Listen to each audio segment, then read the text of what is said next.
I'm your host, Tim Wood. Welcome to The Natural You, where we'll be interviewing guests from different backgrounds and all walks of life to discuss our relationship with nature and how we can better connect to the natural world, both in us and around us. Nature already has all the answers we need to be healthier and happier in all aspects of our lives.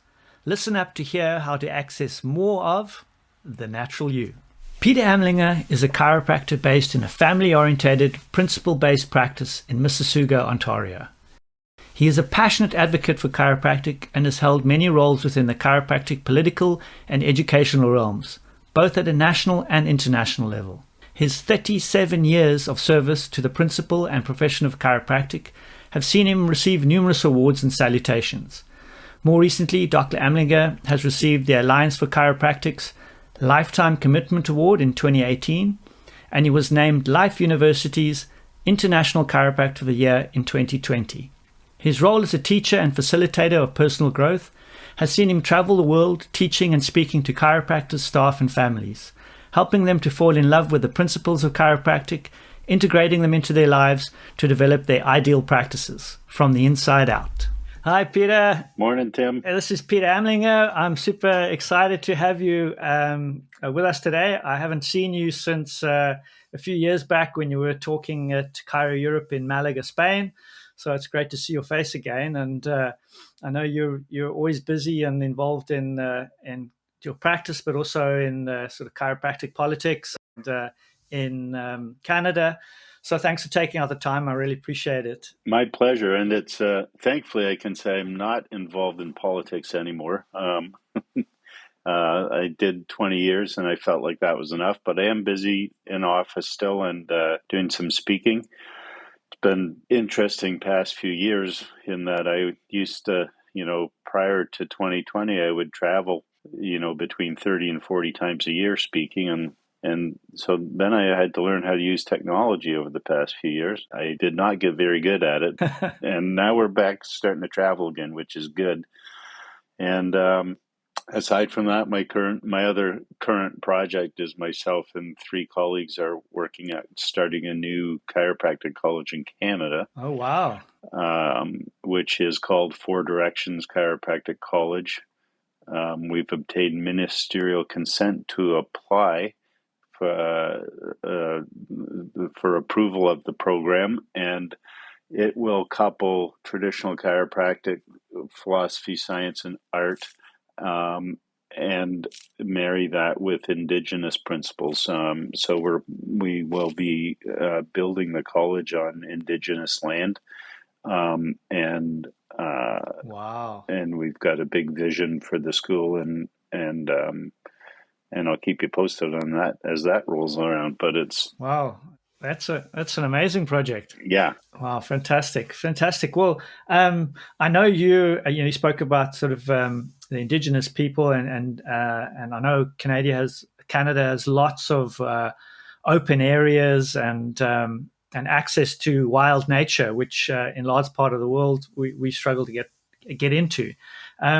Can you tell us how you do that and how often do you get out and a little bit about your kind of nature experience? I know you spoke once about a hunting incident, but if you could tell us a bit more about your interactions in wild nature, that'd be fascinating.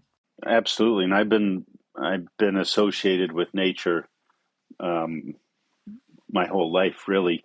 I mean, who hasn't when we get right down to it? But I am a hunter. I hunt moose. And I hunt birds, mainly partridge, or some people call it grouse. And I dabbled in some waterfowl this year as well. So, and I bow hunt and I gun hunt, and I'm also a fly fisherman. And primarily now, I used to fish some pike tournaments and bass tournaments as well. But then I just put my bait casters down and I tie my own flies and love trout fishing and I'm fortunate enough to have a good friend. I hunt and fish a lot in northwestern Quebec, so it's beautiful because we're totally off grid. So it really gives us the opportunity to unplug and reconnect to all that is in nature. And so I get out, and then I fish. My greatest passion, fishing wise, is trout streams, walking trout streams, and fishing for wild trout. And then my that would be followed by casting for pike, for fishing for giant pike with Okay. fly rod. My best pike is a 23 pounder, Wow. Wow. which I caught on an 8-pound tippet with no white wire leader. The hook, it was about a 6-inch fly I was using, but the hook was only about 2.5 centimeters long. I was alone in the boat and I didn't have a net. And and you still landed it. And I landed it, took a couple pictures of her, and put her, released her, and we just had a moment. It was probably a 35 or 40-minute fight. Wow. And she came to the boat. I lifted her in. The hook was in the corner of her mouth. It literally fell out. Wow. Took a couple of quick picks, revived her, and we just had a moment where our eyes locked and we thanked each other for the experience. And she just slowly sunk into the depths. And it's an experience I'll always remember. It's just a sacred moment. And aside from that, I do some hiking and whatnot. I've done a lot of camping. And thankfully, in our hunt area, we're fairly well equipped. A buddy of mine owns, they're called LUPs, or a land use permit. So it's an environmental zone, but because he's got the LUP, he's set up a nice camp. So we've got comfortable sleep quarters and a full kitchen and lodge. And because at 62, I don't always love, sleeping on a tree root. So it's nice to have a nice bunk to climb into at the end of the day. Yeah. But I hunt a week, and then bird. I probably get out and hunt, half a dozen times in the fall. 2 of them are week-long stints, and then some 4-day excursions and whatnot. Fantastic. And fish whenever I can. And I don't mind walking golf courses either. And the interesting thing, because I practice in a fairly large city with a million people or so, and my wife and I just recently moved about just over an hour west of there to a small community of 32,000. Okay. And if I'm honest, we just got tired of having 1.5 million neighbors, and so now we've got a nice big lot with mature trees and nice. But when I was living in the city, I had to make it, at the end of the day, we've separated ourselves so much from nature, Tim, that people think you have to go into the bush to be in nature. And at the end of the day, nature's everywhere. Yeah. And so we need to reawaken to the fact that you could be in the middle of New York City or the middle of any big cosmopolitan city, and you can still find nature. Yeah. You have to open. I'm not even going to say you have to look for it. You just have to open up your awareness, and it's there, right? Yeah. And the first step to doing that is to realize that we are actually part of nature. There you go. Yeah. Yeah. I remember very clearly sitting in my blind one morning, and I'm 25 feet up a big old maple tree, and sitting there and thinking about the food chain, right, which we've all been educated in, and we've been, falsely advised that we're at the top of the food chain. Yeah. And I'm going to tell you, when you're walking in black dark before the sun's up to your blind, and you're not allowed to have your firearm or your bow out of a cover, and you can't have a bolt in your bow, and in Canada we can't carry sidearms, so where we hunt, we're hunting moose, but there's bear there, and there's wildcats, and there's you don't feel like you're top of the food chain. No, and we give ourselves this false sense of security. We carry machetes, and I'm like, like maybe I can slit my throat before the bear eats me or something, make it eat.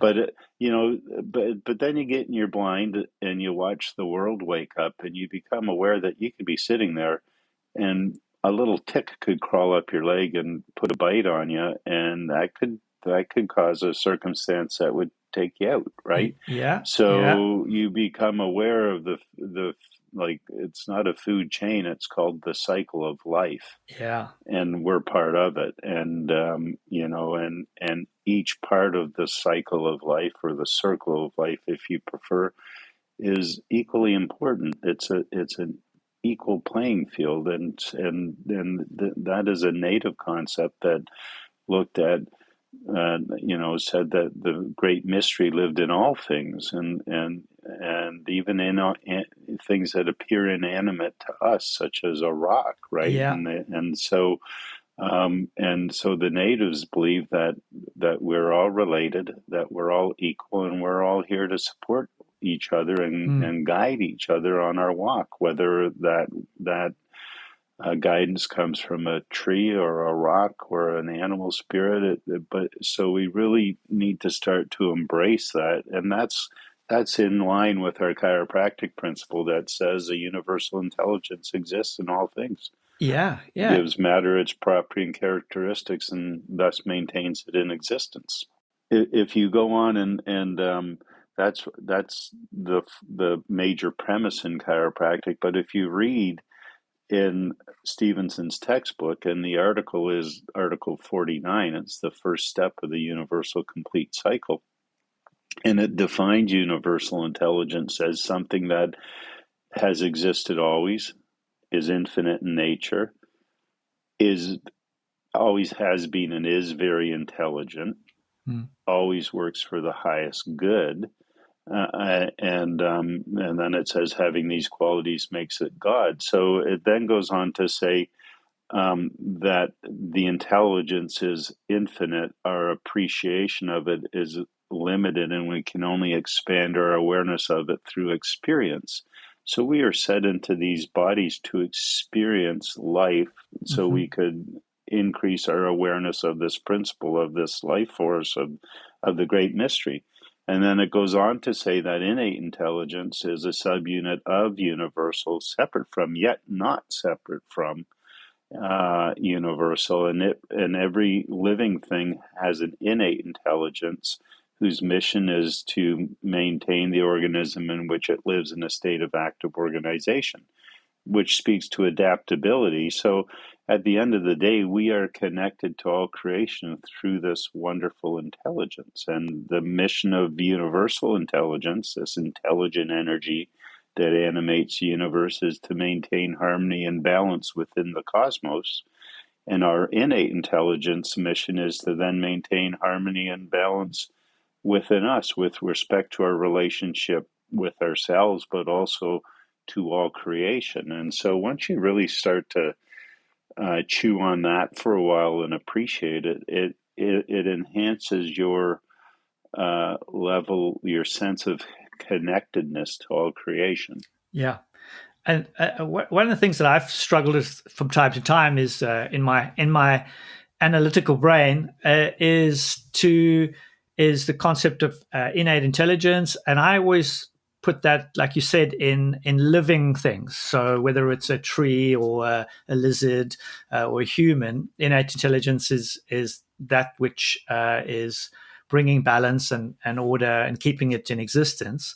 And you mentioned how the Native Americans would see a rock as would could still is still part of an intelligence. Would you say that's not innate intelligence, but still universal intelligence? I know it's nitpicking, but it's just something I've always tried to kind of pull out myself.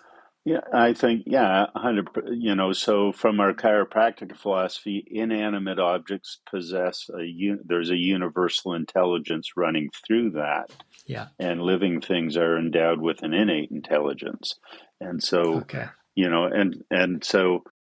so it begs the question then, if we like, so we're made up of carbon, hydrogen, and oxygen, basically, right? A few other things, but Yeah. so those molecules have universal intelligence in them. Yeah. right? And so, Yeah. you know, so when we boil it all down, the whole universe consists of energy and matter, and it's the energy moving through matter that organizes that matter into a rock or into the chair I'm sitting in or the sweater I'm wearing, and then somehow, um, you know, through the magic of the Great Spirit, um, Mm. life is breathed into, and at some point it happened. We don't know how it happens. We don't know how life gets in there. We don't know for sure where it goes when it leaves, but it's there, and it then But we know when it's there and we know when it's not there. 100%. And you know, and it sounds crazy to think that, you know, you can have a conversation with a rock, but but but don't knock it till you've tried it is, I guess, the best thing I can say. And Yeah. you know, and it's I mean, as an example, my wife and I were walking around old Quebec City, back in the day in Canada, and my wife was born in Northern Ireland in Larne, and came to Canada when she was about 11, and so we're walking around, and Quebec City is like one of the oldest places that was in Canada, right? And it's typically identified as French Canadian.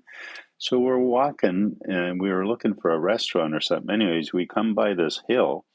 It wasn't necessarily a rock, but something drew me up. Said we got to go up that hill, and it looked a bit sketchy, if I'm honest. And my wife's like, "Really, you want to go up?" And it was hot, and it was a steep hill. And I'm like, "We got to go up that hill." So up we go, and she's used to me. Like my family calls me Random Man, right? So we walk up, and we get up, and we crest the top of the hill. Look down. There's this giant Celtic cross there with a plaque. So we go down, and it was a tribute to the Irish uh, settlers who came over to Canada in the potato famine, and Mm. they built a good part of old Quebec City. I didn't know that, and Uh, I come to find it. So then there's just this rich district full of Irish history, and we wandered around and soaked it all in, and my wife was in heaven, right? Um, and you know, so what was it that drew me up that hill? What was it, right? Was it the energy from the Celtic cross? It was an inanimate object, right? But yeah. Yeah. something drew me up there, and so and we have to remember that universal intelligence is behind it all, Mm. and so that's the ultimate guiding force. And you know, and so if you read in The Bigness of the Fellow Within, BJ wrote a story called Broadcasting Station God, and in that story he likened each of us to the old-fashioned heterodyne radio sets, where you had the rabbit ears Yeah. A little and the dial. dial. I Yeah. know, like, Yeah. you appear to be old enough to remember those. Um, I certainly had a lot of experience with them. So, but the bottom line is, whether it was a television or a radio, if you didn't have the rabbit ears Mm. uh, in the perfect spot, there would be static in the system. And so BJ said each of us are like one of those receiving sets, and that when we're subluxated, either from Atlas down or above the Atlas, it puts static in the system, and we can't discern the direction that universal intelligence is trying to download into us through our innate intelligence. And he went on to say that there is no middleman in this deal. It's between us and the creator, right? And so one of the other jobs of our innate intelligence, if you will, is to guide our lives if we tune into it. Mm. And you know, and that's one of the reasons I love getting out in nature, because it allows me to quiet this Yeah. Quiet the head. Yeah. and expand my awareness of this guiding force in my life. And really, in one of a native elder that I worked with years ago said, you have to learn to navigate, you know, to walk with one foot in the third dimensional world, the world we live in, and in the fourth dimensional world, the spirit realm, sacred silence, as he called it. You have to learn to walk with a foot in each of those worlds in perfect balance. So you're completely internally aware and externally aware at the same time. And you're in the physical and the non-physical realm at the same time. Wow. And when you're there, that's how you get called up a big hill in old Quebec City, or you catch your fly there, or whatever it is, right? So for novices who want to experience this and want to, let's say, tune their dial or get those rabbit ears pointing in the right direction on their receivers, what kind of tips can you give us as to how to hone those skills, or to start listening to your intuition or your innate nudges, or whatever we want to call them? Could you have any kind of tips or tricks for us? Well, you know what my first one's going to be, and that is make sure you're getting properly adjusted with regularity, and clear out the physical interference. So for the non-chiropractors, can you just tell us a little bit about the adjustment and how it removes interference? Just so. Well, so in a nutshell, we have this thing called a nervous system that our innate intelligence uses to express itself over, and so it's important. And it's important to realize, like, a one-celled animal, an amoeba, has innate intelligence. Doesn't necessarily have a nervous system because it doesn't need one. And so as we evolved, it became necessary for innate to have a communication system. So our nervous system evolved, and so we think, and many chiropractors think, that it's all about brain body communication, and that if the spine is out of alignment, and there's multiple things that happen when the spine misaligns or subluxates. One is there is a structural misalignment, which creates can create pressure through changes in ligamentous tension and whatnot. I'm thinking specifically of the upper neck, which is where I spend a lot of my time in my office. So for instance, when C1 and C2, the top two bones in the neck, misalign, it creates tension in a ligament system called the dentate ligament, which distorts the shape of the brainstem, which puts pressure on the brainstem area, which it also, though, creates tension in a structure called the myodural bridge. So the covering of the brain and the spinal cord in that region gets involved. That has an impact on what is called mechanoreceptor input from the joints and from the dura mater. And so the sensory input into the brain changes, and it inspires us to go into stress mode, which is survival mode. And that'd be the and interference. That's the interference. And we start living from our primitive brain. So it shuts our awareness down, our consciousness down. And it also upsets the flow of blood into and out of the brain, and the circulation of cerebrospinal fluid.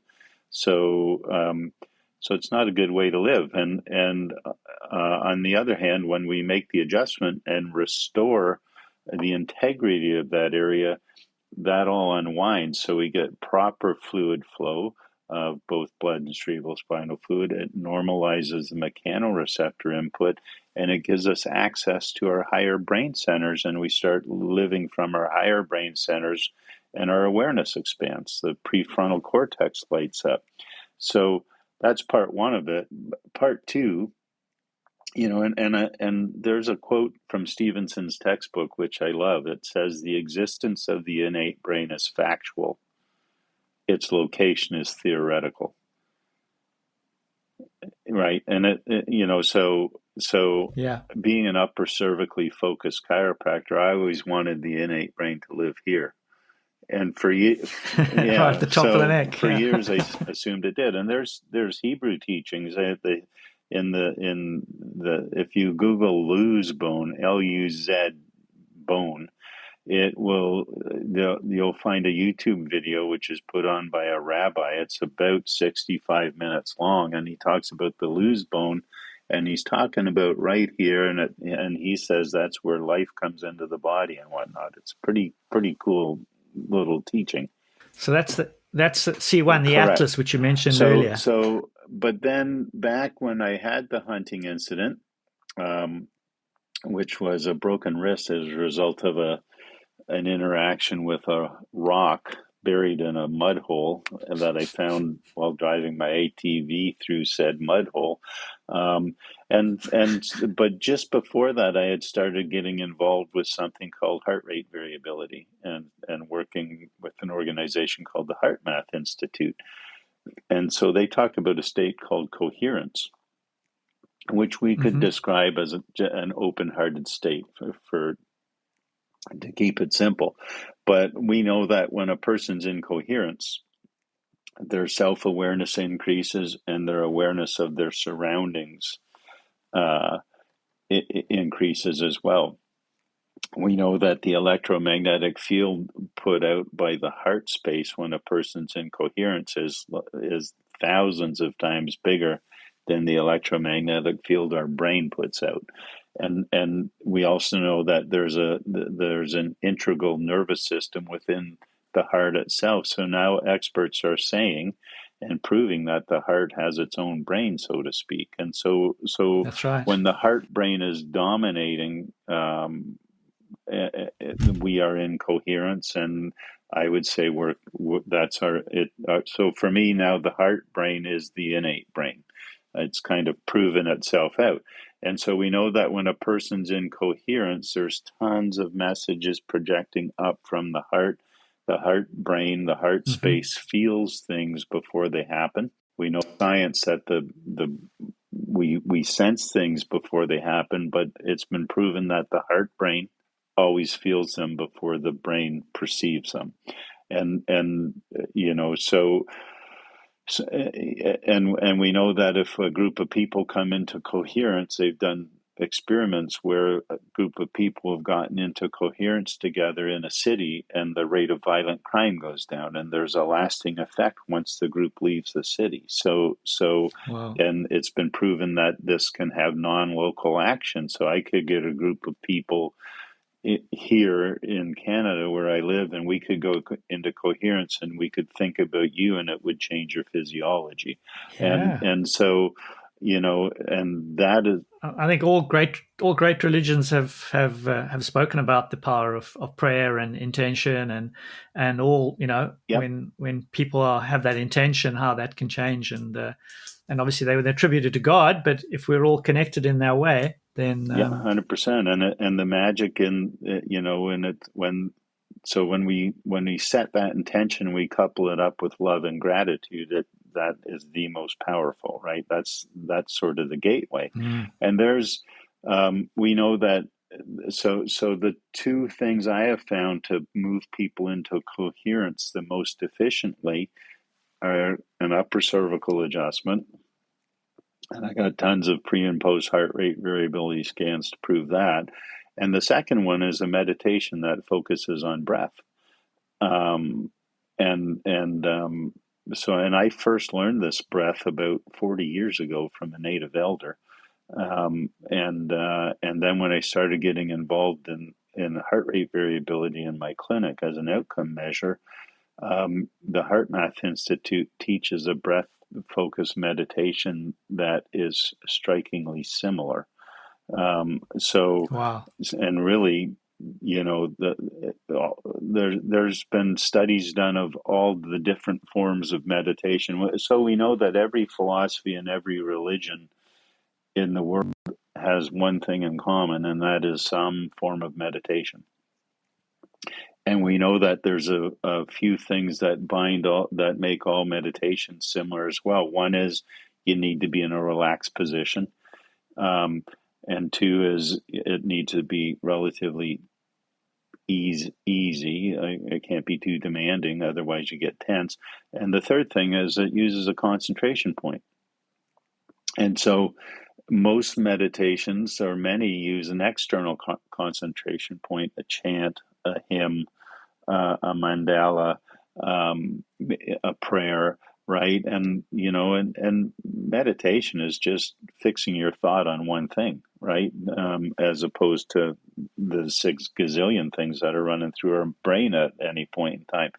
And so um, the the native that developed this technique, he chose an internal concentration point because he wanted to develop a concentration point that was with him all the time and that was inconspicuous. So if he was stalking a wild animal, you can't be going through the bush going, oh, right, that's going to mess your hunt up, decrease your chances, I'm thinking.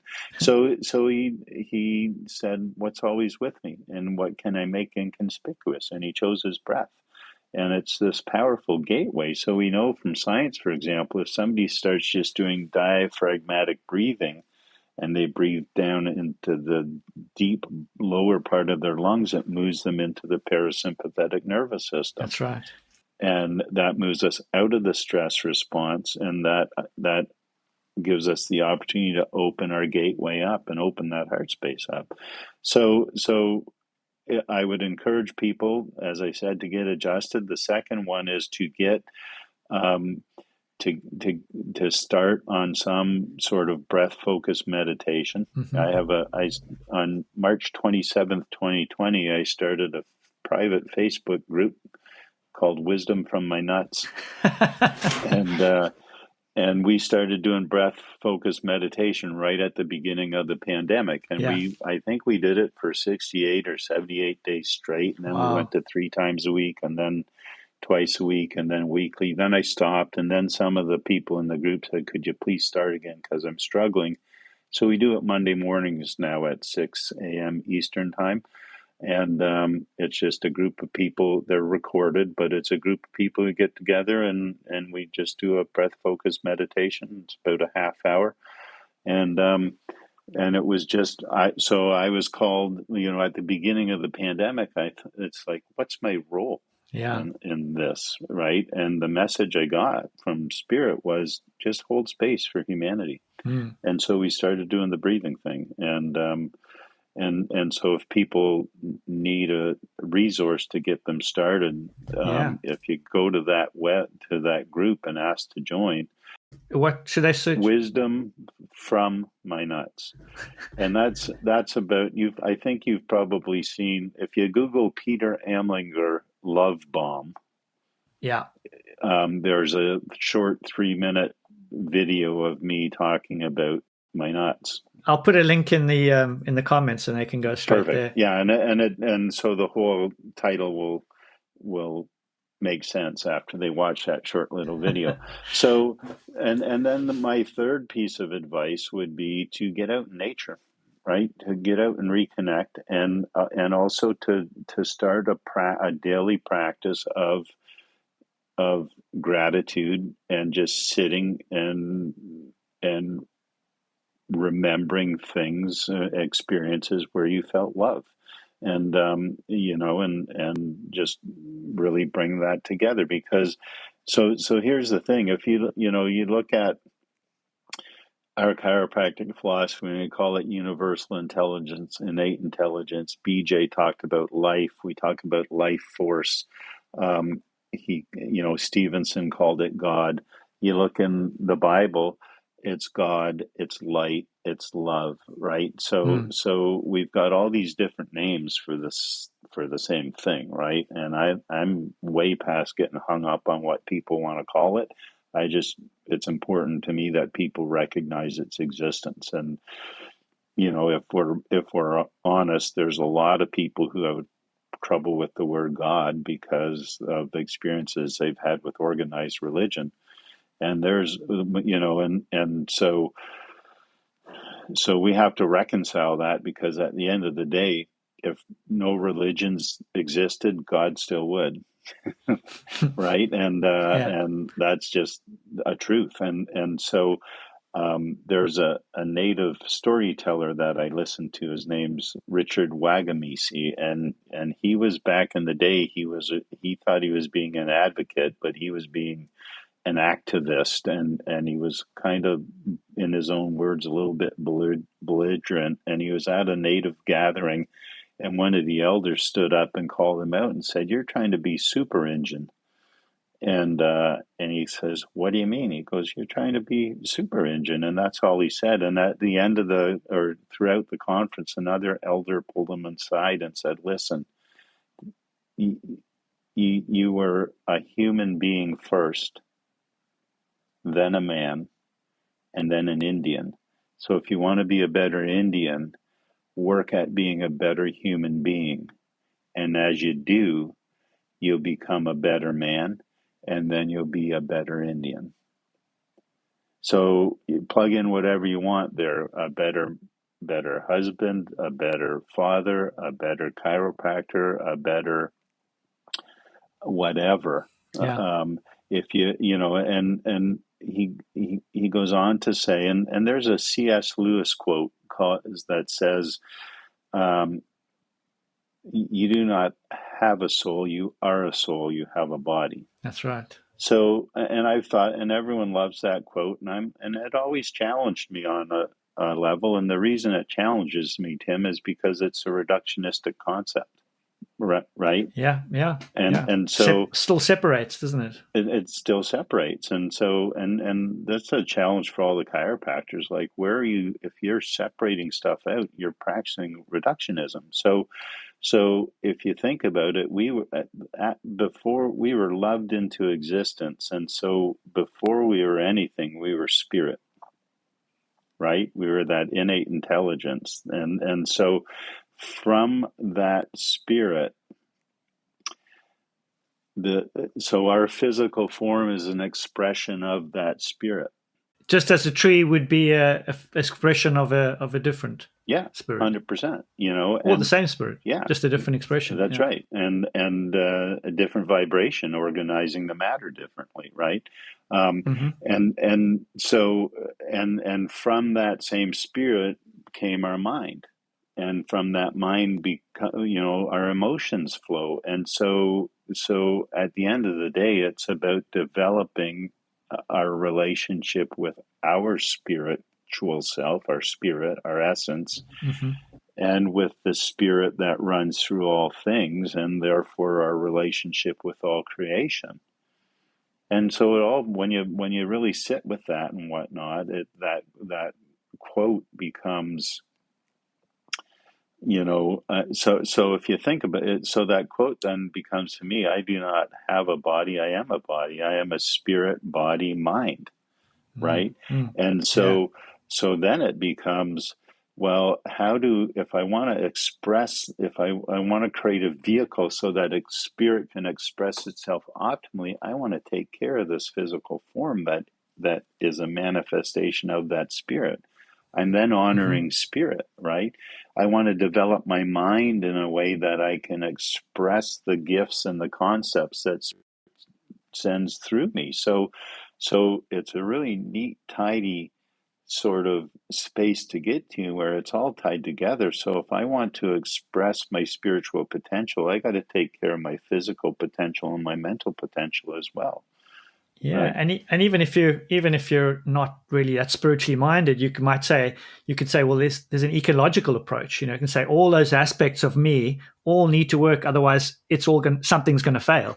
So when that whole interconnectedness and ecology, which is supported in a myriad ways we don't even know and understand yet, but we know by looking after the body, you can be able to express everything better. 100%, and it all boils down to love, right? So it's about self-love. Like I was back in 1990. I was at a retreat.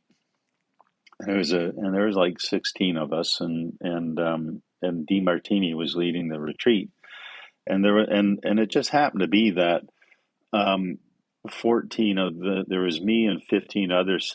14 of the people had me on a pedestal, and they're all younger than me, which is always the case, it seems, but they had me on this pedestal, and which was uncomfortable to say the least. But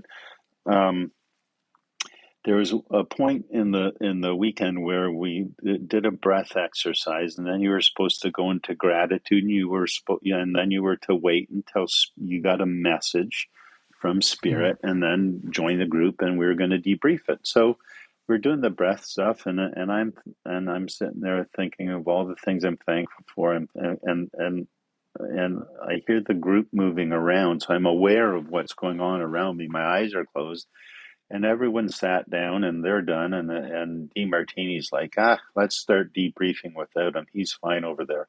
So they start debriefing, and I'm becoming a little self-conscious, and it's like, why am I not getting? I'm supposed to be this innately guided guy that all these people look up to. Where's my message, right? And then all of a sudden, my head just got locked back in extension like this, and I'm like, 10 men couldn't have moved my neck, and a guy came over, tried to correct it, and DeMartini said, "Leave him alone." So finally, and it was almost like I got frustrated, and I finally said, "I just thank God for everything." And I said it with a lot of emotion and a lot of conviction. And in that moment, I got my message. And the message was, so I started bawling, and I sat down, and DeMartini says, "What'd you get?" And I said, through my tears, the message I got was, "Peter, learn to love yourself the way I love you, and then teach others to do the same." Wow. And DeMartini literally, it's the first time I've ever seen him kind of like, right? And Yeah. he was leaning in, and he just sat back in his chair, and he said, "Could you please say that again? Because it was deep." Yeah. Right. And I did, and it is. But at the end of the day, that's what it's all about. I can only love another person to the degree that I love myself. Mm. I think Right. I've heard that. I think I might have heard that somewhere before.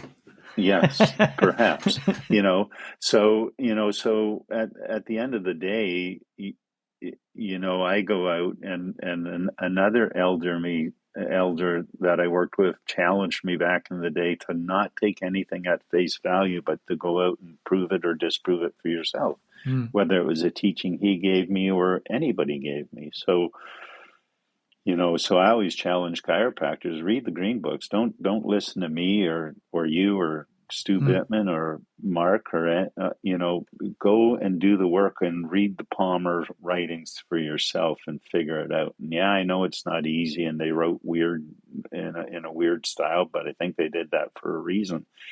But then you got to go out, and as it says in the book, we have to go out and experience it. So go out and look for proof of this principle everywhere. Yeah. And that's one of the reasons I love going out to nature. Um, I go out to prove the existence of this intelligent energy that I call Mm. God, because it's short and Mm. efficient. But the old question is, where is God not? Right? Where? So go out and Mm. look for evidence of this principle everywhere. This life principle we're talking about. And it will manifest itself. And as you do that, your awareness and understanding of it will grow and grow and grow, as will your relationship with it. So you'll find yourself living in that heightened state of awareness all the All the time. time. I guess And that's the and challenge. and Yeah. which is the other thing we spoke about: meditation. A lot of people use meditation as an escape, Yeah. much like somebody will read a book or just watch a mindless TV show or whatever. The whole point of meditating is to help us remember the state we're supposed to live from: an empty-minded state, a neutral state where we're just wide open. Mm. Bruce Lee called it the void, and Bruce Lee said we have to learn to move through life with an empty mind and from a point of neutrality. And I happened to train Taekwondo, and I started training it when I was 57, and got my first black belt at 2 days after I turned 60, and I just recently graded and got my second degree black belt. But I was having a conversation with my master, because when he's a seventh Dan, and obviously a lot younger than me, so when we spar, he just always looks bored, Yeah. and Yeah. like, whether he drills me or whether I get him the odd time now, right? But his expression never changes. And I was joking with him one day, and I'm like, "Come on, sir, you look so bored. Give me something." He goes, "No, you have to train yourself to be this way." because if I drill you and I react, I'm off my center and I'm vulnerable. Mm, mm. And by the same token, if I drill you and I get over amped up about it, I'll move from my center and I become vulnerable. So you just have to train not to react to those distracting Action. influences, right? And I always make a distinction between reacting to a situation and responding to a situation, Mm, right? mm. And Viktor Frankl said in every experience there's always a stimulus and a response, and what's important is the space between the two, because that's where choice lives. Yeah. And so when we're not empty-minded, that space between stimulus and response is reduced, and it becomes a reaction based on our programming instead of what our innate wants us to do in that Yeah. moment in time. Brilliant. So that's a really important concept, just to really move, just to be a neutral observer. And I mean, it's been an interesting observational journey for me over the past few years, because it's really hard to find people who are observing from a neutral point of Oh view yeah. these days. Oh, I mean, there were enough triggers around us, weren't there? So Yeah, yeah. So and it's interesting because it's people thought it was two ends of the spectrum, but if you mm, looked at it energetically, the people who were fear mongering all the time and whatnot, mm, that's a low vibrational state that they were acting from. yeah. But then the people on the other hand who felt like they were being victimized and whatnot, Yeah. it was vibrationally, it was the same Same thing. So match. there Yeah. wasn't two poles, there was two groups locked in survival So mode. yeah, yeah, yeah. And so that's one of the reasons we did the breath. It's like, Try and try so and balance that out. balance it out and bring it, and to bring it to the middle is the wrong word. It's try and spiral it upward, right? Yeah, yeah, yeah, yeah. If we sort of running it down now, Peter, if I can just summarize those five things that you mentioned, if we want to help connect better to ourselves, our innate, is first remove interference, and from a chiropractic level, that will be getting adjusted to remove the interference into the nervous system. And then the second one was the meditation with focus on the breath, getting into nature and reconnecting with nature, practicing gratitude and remembering feelings of when you were loved. So just being grateful for the things in your life and things that have happened, and then also recalling those feelings of love. And then the fifth one is expansion of that is self-love. Yes. And those will then help us to get into a place where we can find those gaps between stimulus and response and open up that neutral space, if that summarizes it. And I think the sixth one we could put on there is work at developing a neutral mind. Neutral mind. Okay, I'm writing that down. An empty mind. I mean, I can't. She doesn't ask much anymore, but my wife used to constantly ask me. So right now, what are you thinking? And literally, it'd be like there's literally not a conscious thought in my brain. Like I have a really quiet mind. Like there's just not a lot of stuff that flows through there, sort of thing. And so even if I adjusted you and 5 minutes later you asked me what I adjusted, I might have a hard time recalling it, right? Especially when I'm in my office and I'm in the flow and whatnot. I understand that. Yeah. And so work at becoming empty-minded and neutral-minded, I think, is key. Well, thank you so much for all your wisdom, Peter, and sharing that with us. And I really appreciate you taking the time to just sit with us and share that. So I'm really grateful for that. And my pleasure. It's been fun reconnecting, Tim, and thanks for giving me an audience. Awesome. Well, we're hoping to grow the audience. So while I'm on it, guys, if you like what you've heard, just hit the share button, subscribe, and then we can share more stories like Peter's, and hopefully we can get him back at some other point. And anytime you want me. Awesome, man. Thanks, Peter. Look forward to seeing you again soon. Absolutely. And I'll put some details of how to get hold of you in the comment section so people can look you up Perfect. If they want to reach out. Much appreciated. Thank you so much. Thank you. Cheers. Cheers, man. Thank you. Thank you so much for listening to The Natural You. I hope you got something useful out of this episode. If you think someone might benefit from hearing this, please share it with them. Lastly, I'd love it if you hit the subscribe button and rate and review this podcast. See you next week.